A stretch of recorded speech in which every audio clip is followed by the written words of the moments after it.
क्षेत्रफल टॉपिक चल रहा था, उसमें हमने त्रिभुज के क्षेत्रफल देख लिए थे। आज देखेंगे चतुर्भुज के क्षेत्रफल।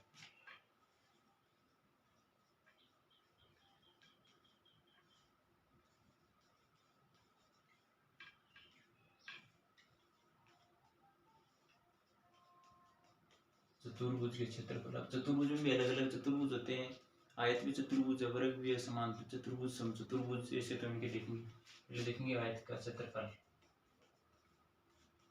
आयत का क्षेत्रफल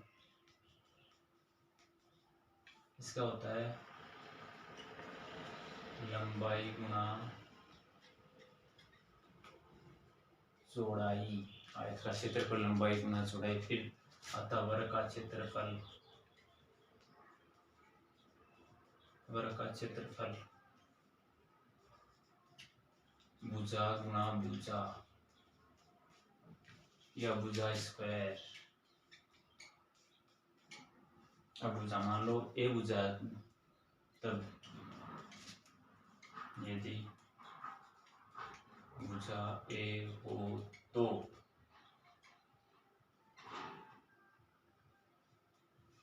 ए स्क्वायर हो जाएगा। फिर आता समांतर चतुर्भुज का क्षेत्रफल। समांतर चतुर्भुज का क्षेत्रफल इसका होता है आधार गुना ऊंचाई। आधार गुना ऊंचाई।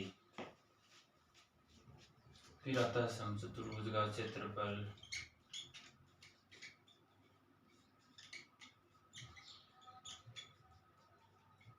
इसका होता है 1/2 गुना विकिरणों का गुणनफल।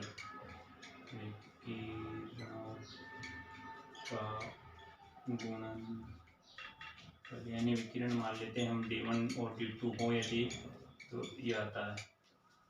यह क्षेत्रफल में आयत का लंबाई गुना चौड़ाई, वर्ग का भुजा गुना भुजा या भुजा स्क्वायर, समांतर चतुर्भुज का आधार गुना ऊंचाई, समचतुर्भुज का 1/2 गुना विकर्णों का गुणनफल यानी 1/2 गुना D1 गुना D2। फिर आगे और देखेंगे जिनके बच के होंगे।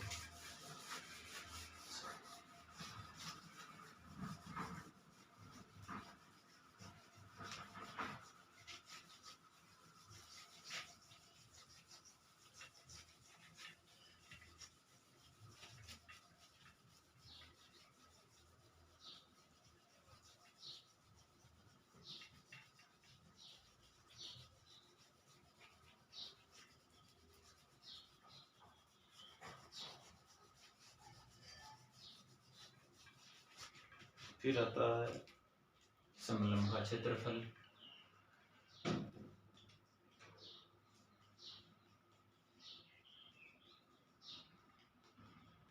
समलंब का क्षेत्रफल क्या होता है? 1/2 गुना समांतर भुजाओं का योग गुना उनके बीच की दूरी। यानी हम समांतर भुजा माने ए और बी और ऊंचाई, उनके बीच की दूरी माने a + b गुना उनके बीच की दूरी माने h। तो समलंब का क्षेत्रफल ये होता है 1/2 गुना a + b गुना h।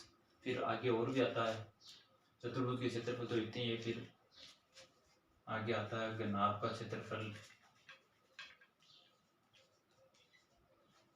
घनाभ का क्षेत्रफल 2 × LB + B H + HL। L लंबाई,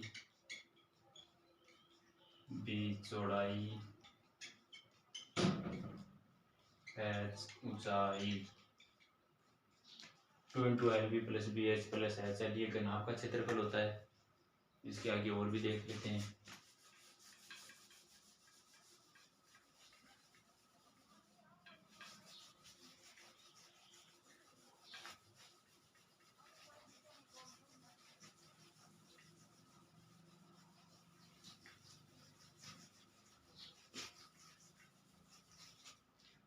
एक और देख लेते हैं घन का क्षेत्रफल।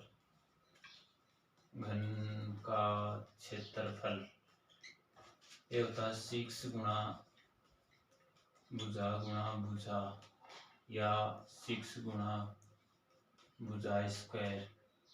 यदि भुजा ए हो तब घन का क्षेत्रफल होता है 6 गुणा ए स्क्वायर यानी 6a स्क्वायर। ये होता है क्षेत्रफल घन का। तो चतुर्भुज के क्षेत्रफल हमने देखे होंगे। पहला देखा हमने आयत का क्षेत्रफल लंबाई गुणा चौड़ाई, दूसरा था वर्ग का क्षेत्रफल भुजा गुणा भुजा यानी भुजा स्क्वायर, फिर था समांतर चतुर्भुज का क्षेत्रफल आधार गुणा ऊंचाई, फिर समचतुर्भुज का क्षेत्रफल वो होता है 1/2 गुणा विकर्णों का गुणनफल यानी 1/2 गुणा d1 गुणा d2, फिर समलंब का क्षेत्रफल वो होता है 1/2 गुणा समांतर भुजाओं का योग तथा उनके बीच की गुणा उनके बीच की दूरी यानी 1/2 गुणा a plus b into H. फिर देखा था घनाभ का क्षेत्रफल 2 into L B plus B H plus H L यानी 2 इंटू लंबाई गुणा चौड़ाई प्लस चौड़ाई गुणा ऊंचाई प्लस ऊंचाई गुणा लंबाई। फिर था घन का क्षेत्रफल 6 गुणा भुजा स्क्वायर यानी 6 गुणा भुजा गुणा ऊंचाई यानी 6a स्क्वायर।